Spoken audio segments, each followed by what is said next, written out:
안녕하세요. 공부에서 남주자입니다. 여러분, 고전하면 어떤 느낌이 드시나요? 두꺼운 교과서, 어려운 한자, 시험 직전에 억지로 외우던 줄거리들, 아마 대부분 재미없다, 지루하다고 느끼셨을 겁니다. 그런데 그 고전이 사실은 당대 최고의 불온하고 매혹적인 팝컬처였다면 어떨까요? 도덕과 교훈이라는 박제를 벗어던진 우리 고전의 진짜 민낯, 오늘 함께 파헤쳐 보겠습니다. 유광수 교수님의 욕망으로 읽는 조선고전담, 지금 시작합니다. 2. 고전이 지루한 이유는 단 하나입니다. 우리가 그것을 마땅히 존중해야 할 유물로만 대해왔기 때문입니다. 우리가 알던 고전을 떠올려 보시면 건선징악의 잣대, 평면적인 선악 구조, 지루한 도덕 교과서가 전부였습니다. 고전은 그렇게 박제된 채 교실 안에 갇혀 있었죠. 그런데 그 껍데기를 벗겨내면 전혀 다른 얼굴이 나타납니다. 치열한 생존투쟁, 금기를 깨는 에로티시즘, 신분제에 대한 저항, 그리고 적나라한 세속적 욕망. 이것이 고전의 생생한 진실입니다.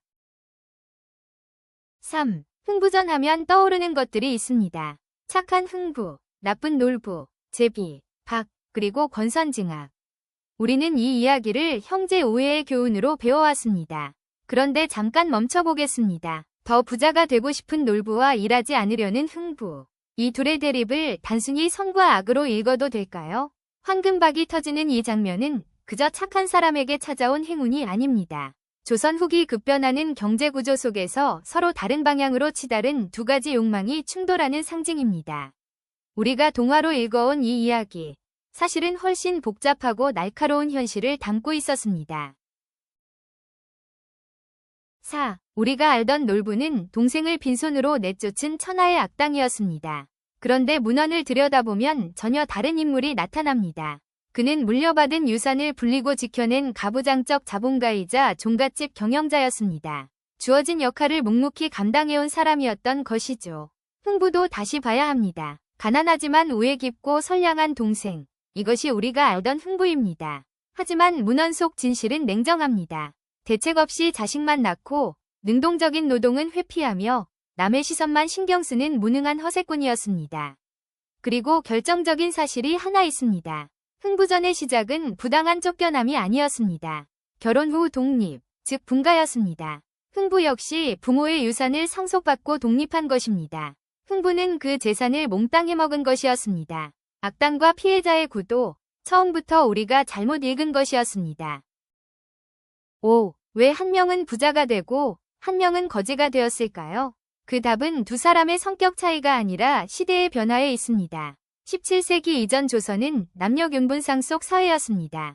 아들이든 딸이든 재산을 고르게 나눠받았고 처가살이도 흔했습니다. 경제적으로 독립하기가 비교적 쉬운 구조였죠. 그런데 18세기에서 19세기로 넘어오면서 판이 완전히 바뀝니다. 종법제가 강화되면서 가문이 부가 장자에게 집중되기 시작한 것입니다. 가문을 유지하고 구성원의 복지를 책임지는 역할이 첫째에게 몰렸고 그만큼 재산도 첫째 중심으로 재편되었습니다. 놀부는 이 변화 속에서 종갓집 맏며느리 역할까지 떠안으며 철저하게 자본을 지켜냈습니다. 반면 흥부는 이 구조적 변화에 적응하지 못했고 결국 도태되었습니다. 두 사람의 운명을 가른 것은 착함과 나쁨이 아니라 시대를 읽는 능력이었습니다. 6. 흥부라는 인물을 제대로 이해하려면 세 가지를 봐야 합니다. 먼저 그의 생존 방식입니다. 흥부는 훈장이나 머슴살이처럼 땀 흘리는 노동은 거부하면서 남이 맞아야 할 곤장을 대신 맞고 돈을 버는 길을 택합니다. 스스로 목숨을 담보로 잡은 셈이죠. 그 이유는 두 번째, 심리에서 찾을 수 있습니다. 흥부는 겁쟁이입니다. 열심히 해도 안 되면 어쩌지? 라는 두려움이 그를 지배합니다. 실패가 두려워서 시도 자체를 포기하는 일종의 병적인 회피입니다. 세 번째가 가장 뼈아픈 지점입니다. 흥부는 선한 사람처럼 보이지만 정작 처자식은 굶기면서 남의 빚보증을 서고 선행을 베푸는 척합니다. 체면을 지키기 위해 가족을 희생시키는 이기적인 허세꾼이었던 것입니다. 착하고 가난한 흥부, 그것은 우리가 만들어준 이미지였습니다. 7. 놀부를 단순한 악인으로 보면 이 이야기의 절반을 놓치게 됩니다.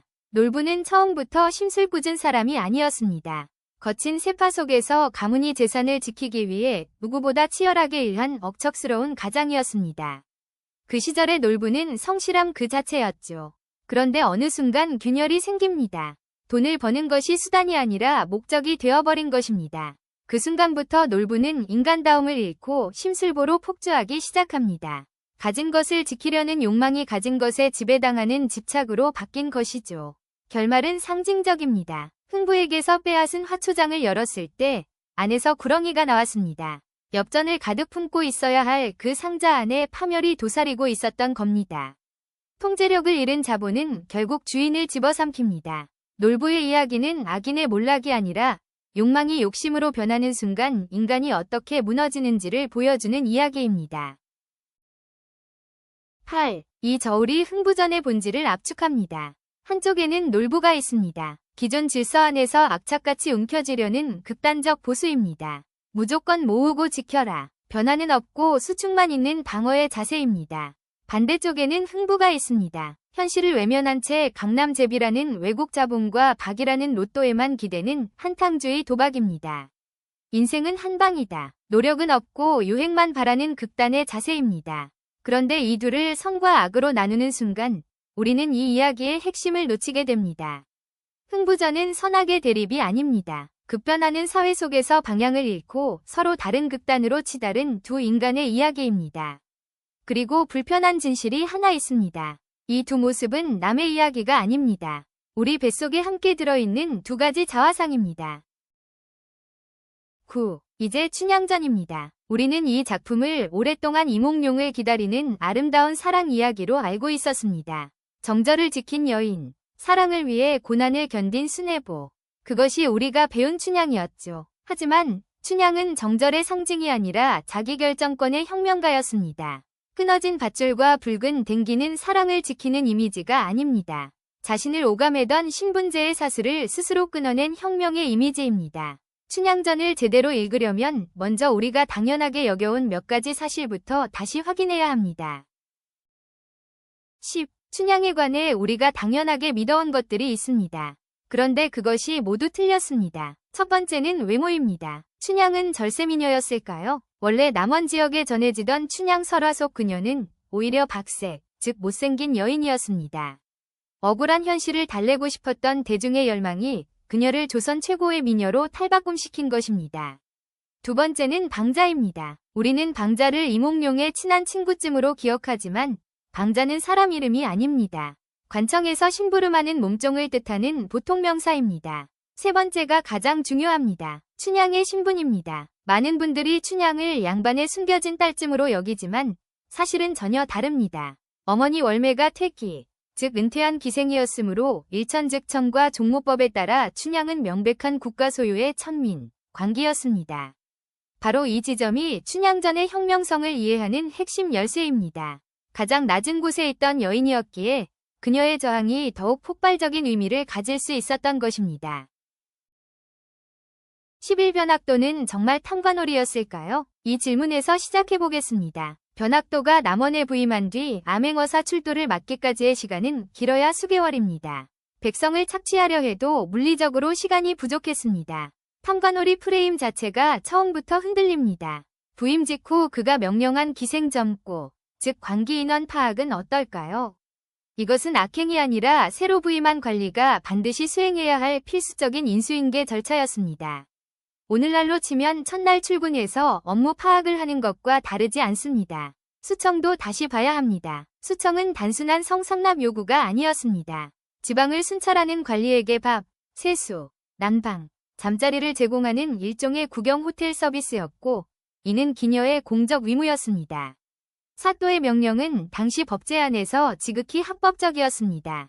그렇다면 이제 춘향의 거부가 얼마나 충격적인 도전이었는지 감이 오시나요? 합법적인 국가 권력의 명령을 가장 낮은 신분의 여인이 정면으로 거부한 것입니다.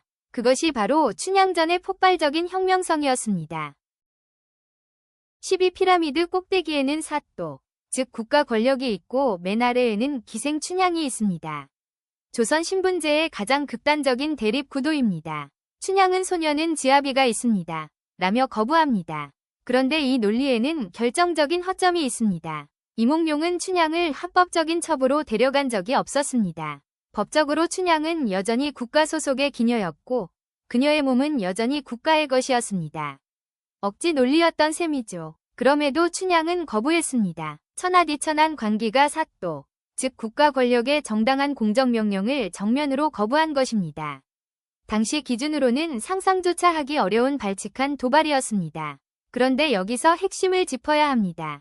춘향의 저항은 정절 때문이 아니었습니다. 그것은 내 몸의 주권은 사또가 아니라 나에게 있다는 선언이었습니다. 당대 민중이 열광한 것은 아름다운 사랑 이야기가 아니라 바로 이 당돌한 주체성, 그리고 시스템을 향한 정면 돌파였습니다. 나는 내가 살고 싶은 대로 살겠다. 내가 좋아하는 사람과 사랑하겠다. 이런 엄청난 선언이었던 것입니다.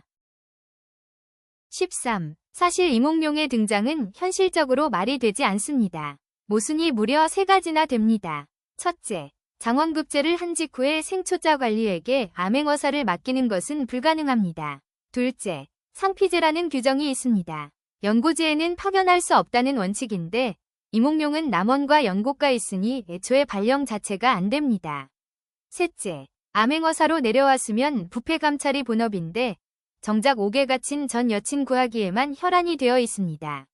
권력 남용이죠. 거기에 천민기생이 정렬부인으로 격상된다는 결말까지 현실에서는 완전한 허구입니다. 그렇다면 왜 이런 억지 설정을 집어넣었을까요? 답은 간단합니다. 민중에게는 카타르시스가 필요했기 때문입니다. 가장 낮은 곳에 있던 약자 춘향이 시스템을 박살내고 승리하는 막장 드라마급 결말. 그 통쾌함을 원했던 것입니다. 개연성 따위는 중요하지 않았습니다. 대중의 열망이 논리를 압도한 것이죠. 춘향전은 사실의 기록이 아니라 민중의 욕망을 담은 그릇이었습니다. 14. 춘향전이 그토록 폭발적인 인기를 끌 수 있었던 이유는 2가지 힘이 동시에 작동했기 때문입니다. 하나는 에로티시즘입니다. 작품 속 사랑가는 당시 기준으로 19금에 가까운 노골적인 묘사로 가득합니다. 그런데 이것을 단순히 저속하다고 볼 수 없습니다.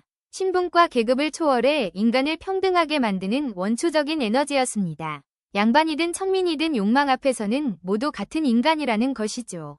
다른 하나는 신분 해방입니다. 국가 시스템을 거부하고 가장 낮은 곳에 있던 하층민 여성이 권력에 맞서 승리하는 이야기.